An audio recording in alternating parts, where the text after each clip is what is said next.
Hello, my friends.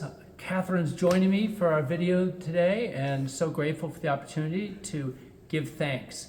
Yesterday was just a fabulous feast. I just thought yesterday's liturgies at both 8 and 10:30 were full and joyful, and you can't go wrong with baptisms, my friends, and we had the full plethora yesterday. And I did something I've never done before. I said the wrong name for someone I baptized, and so I got to baptize the person the second time with the correct name. I might get in trouble for that, but that's what we did, and it was a beautiful time here at St. Thomas.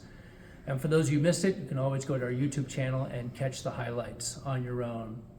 I want to talk to you about what's coming this week, and particularly this coming Sunday at St. Thomas.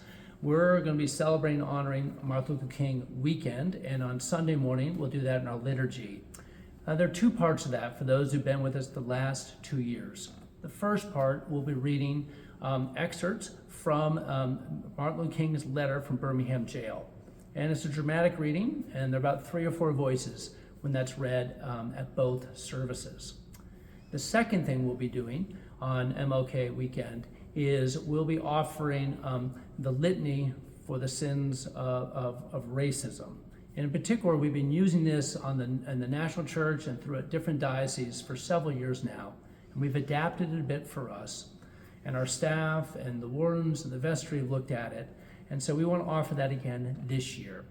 We never want to be presumptuous to say that racism is ended, it's unresolved, that it is unresolved is the truth. And more importantly, we always need to heighten our awareness. And when I heighten my awareness, I seek God's grace and forgiveness. And I ask God, inform me, teach me, God, how I can learn from this and be a better servant. Lastly, the reason why Catherine's here is when she and I, along with Amanda, are working on planning our liturgies from season to season, month to month, week to week. We do a fair amount of work of how to integrate all this together. And one of those components which you all enjoy so much is our music. So Katherine, could you just talk a little bit about what we're offering this Sunday and the why behind it, and whatever else you want to share about your journey of helping us choose our music?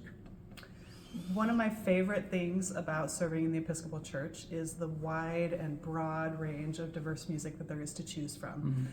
Mm-hmm. If you look at all the different approved hymnals that are approved by the Episcopal Church, there's over 1,000 different hymns alone. And one of the beautiful hymnals that we have to draw from is Lift Every Voice and Sing, which was published in 1993 as a supplement to the Spine, the hymnal 1982, which is the main hymnal of the church. And this hymnal was specifically compiled to incorporate spirituals and gospel songs, evangelical hymns, other Protestant hymns. Hymns were collected from Black hymnals from various denominations, and it's just a beautiful, uplifting, energetic form of singing hymns. So this Sunday we're going to be including 4 pieces of music from this hymnal.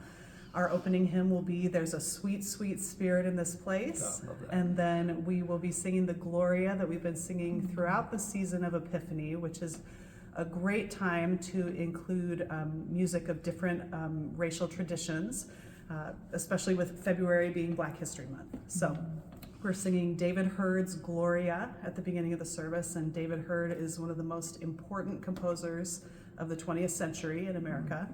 And then our communion hymn will be Dr. Martin Luther King's favorite hymn, Precious Lord, Take My Hand. Oh, yes.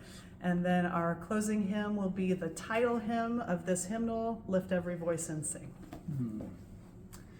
And so music is so important to me. It's obviously embedded in Catherine's life, how God uses her in ministry and her family. And so we both bring that to ministry here at St. Thomas. And we, if I may, for both of us, we're so grateful for all of you. When outside the bishop comes, other clergy come in here and they visit, they preach, they worship with us, the one thing they always say is we have a singing church.